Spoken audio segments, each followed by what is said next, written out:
যে ব্যক্তি মানুষের দোষ ত্রুটি গোপন রেখে দিবে, আল্লাহ সুবহানাহু ওয়া তাআলা কিয়ামতের দিন তার দোষ ত্রুটিগুলো অর্থাৎ তার পাপগুলোকে গোপন করে দিবেন। আসসালামু আলাইকুম ওয়া রাহমাতুল্লাহ। আলহামদুলিল্লাহি ওয়াহদা ওয়াসসালাতু ওয়াসসালামু আলা মান লা নাবিয়্যা বা'দা।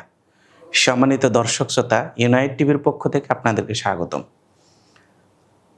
আমরা মানুষ একজন আরেকজন মানুষের দোষ ত্রুটি বিভিন্ন বিষয় এগুলি উদ্ঘাটন করার জন্য, খোঁজার জন্য সবসময় ব্যস্ত থাকি।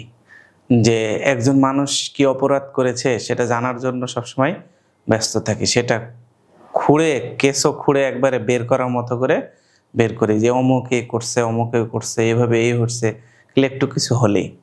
কিন্তু রাসূল সাল্লাল্লাহু আলাইহি সাল্লাম বলছেন, যে ব্যক্তি মানুষের দোষ ত্রুটি গোপন রেখে দিবে, আল্লাহ সুবহানাহু ওয়া তাআলা কিয়ামতের দিন তার দোষ ত্রুটিগুলো অর্থাৎ তার পাপগুলোকে গোপন করে দিবেন।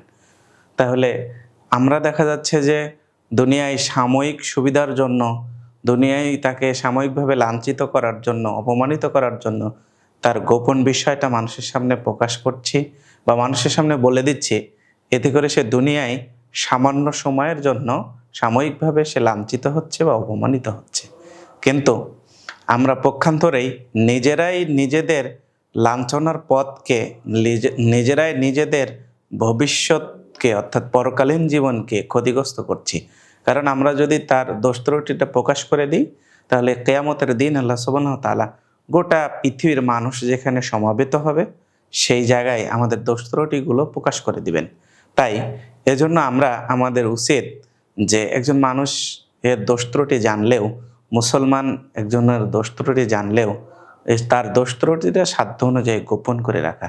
আল্লাহ সুবহানাহু ওয়া তাআলা আমাদেরকে পরস্পরের দোষ ত্রুটি উদ্ঘাটন বা তাদের ত্রুটি বর্ণনা করা থেকে বিরত থাকার তৌফিক দান করুন। আল্লাহুম্মা আমিন।